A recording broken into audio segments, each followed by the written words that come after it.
Family members and host of dignitaries gathered to bid farewell to late Beatrice Nwabuego Okeke, who was laid to rest at her husband's compound in Umunnachi village, Umunnachi, in Dunukofia local government area of Anambra State.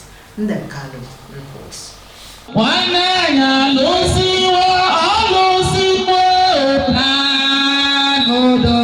Testimonies of a selfless life best describes the life lived by the deceased.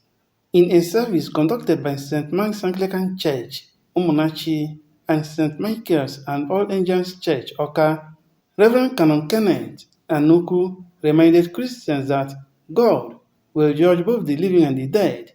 Hence, they should always reconsider their actions before God. Our character is now a legacy for the children and those she left behind. So I would advise them to copy her. The dust to dust rites were conducted. Uzuzu, Naruzuzu.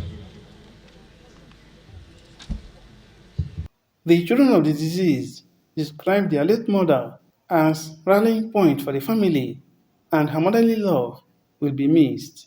When you talk about mother, there's a virtue that goes with mothers.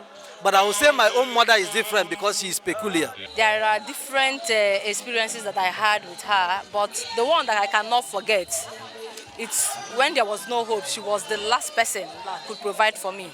So she's really a very good person and I will really miss her. So my mom is a caring mother, nice, but the mother that loves discipline. Even if someone finds your trouble, she will always teach us, just leave everything to God. Don't quarrel. She's a very peaceful woman. She does not have problem with anybody. I cannot just explain all. Because my wife, I've married her for the past 16 years. And I'm enjoying the marriage. No fight, no quarrel. So we have been living in peace. And my mother-in-law has been a caring type. So we miss her. She's a good mother. She took me as her own, even though I'm her son-in-law. But she took me as her own, and she has been very helpful, praying for us and always advising us. Because someone that has married for over 40 years and all that, she is in a better position she was in a better position to advise us and pray for us. And she has been very, very helpful to us. And her death came as a shock for us. And now that she's gone, we cannot question God. We believe that God knows the best, and our prayers that God will accept our soul.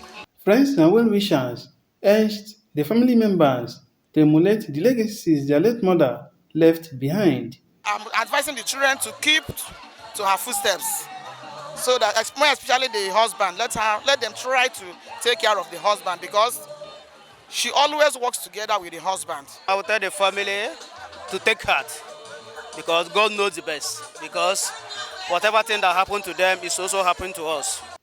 Until her demise, the late Beatrice Nwabuego Okeke was a committed primary school teacher who grew through the ranks while teaching in many government primary schools in Enugu and Anambra states, and retired in 2012 as headmistress. She was also a devout Christian who died at age 77, survived by her husband, 5 children, and a host of numerous relations, including her son-in-law, John Paul Almona, a staff of the Nigerian Television Authority, Uyo. From Umunnachi in Dunukofia local government area, Ndemkalu, NTN News.